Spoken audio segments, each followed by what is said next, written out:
Share a time, because I'm guessing there is one, when you experienced something racist and there were people around you that did nothing to speak in your defense. Okay, sure.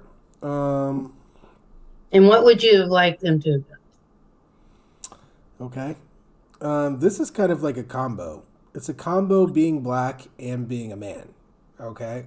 Um, Definitely a black man, but like you'll understand when you hear it. So I am at my neighborhood bar.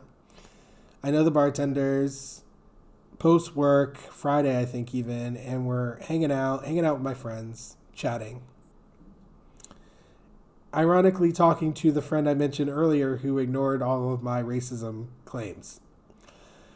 And we laughed at something. I can't even remember what it was at this point.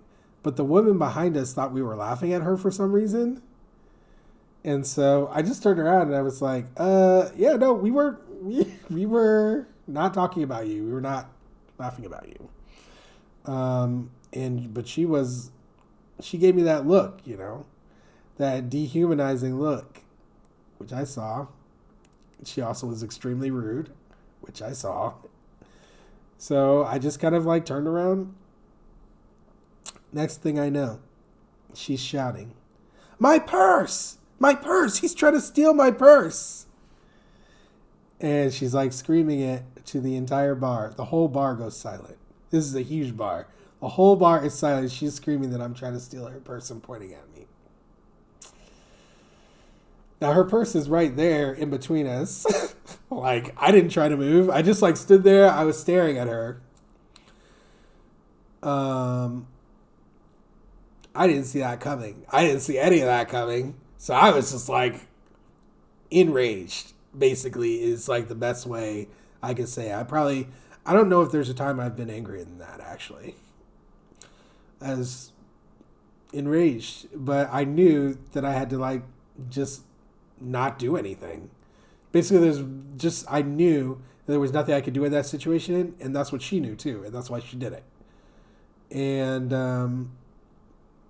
so it was quite disgusting to be in that situation. Anyway, the seconds are ticking off. Her purse was there.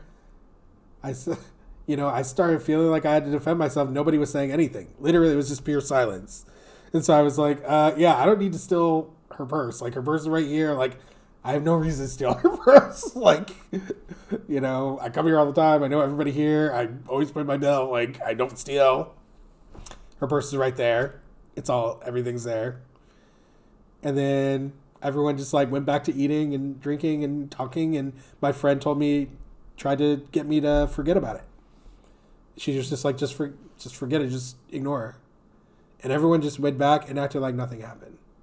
It was one of the weirdest experiences of my life. Nobody said anything about it. No one said anything about it. Like, I was just like, that just happened to me, and everyone just preferred to pretend like it did not happen. And I So bet that happens so often. it was so insane because like there were so many people there. Not a single person said anything. Not one. There must have been like 50 people. Nobody said anything. And like not even like exasperation or like not even a comment, like nothing. I was just like I was in shock. I was just silent for a long time after that, just sitting there silently, contemplating what just happened. And nobody asked the woman to leave. Nobody said anything to her. It was just, well, we're moving on, I guess. I was just like, all right, like, But you couldn't move on. Everybody else could forget about it, but you couldn't. yeah, it was devastating for me. It was very difficult.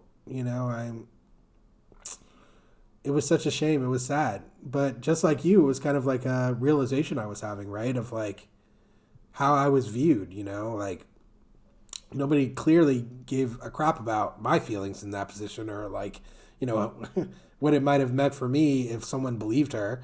Like, like I could have gotten killed. Like, hello. Just like that. Just because a woman thought I was laughing at her and she wanted to accuse me of a crime. And I'm black. That is a formula for me being killed. You know? And everyone was just like, yeah, they could forget it that easily. I could not forget it. Even my friend sitting next to me. Oh, let's just forget it. I'm like, how? How can I forget that? You know? So So what that did you need her to do, or anybody to do in that moment? she could have beat her ass. No, I'm just kidding. No, but no, I just someone needed to say something. I don't know anything. I Yeah. don't even care. I don't care what it was. I think what happened was like the worst possible response. Actually, I would have preferred a fight than that. I would have preferred someone believing her and coming and fighting me than what happened. It felt so bad, guy. I can't even tell you how bad it felt. It felt like my life had no meaning. You know, that's what it felt. It felt like my life had no meaning to anyone there, and that's why Black Lives Matter became a thing. You know, it's symbolic. It's symbolic for that situation, for that. You know, where the veil is lifted, and you see people truly do not give a crap about you. You know, about your humanity. Um, that's what I experienced, and that's one experience. You know, I've had so many through the years, so many, but that was a sour pill to take that day. That was a sour pill to swallow, and yeah, it was a short but long walk home that day.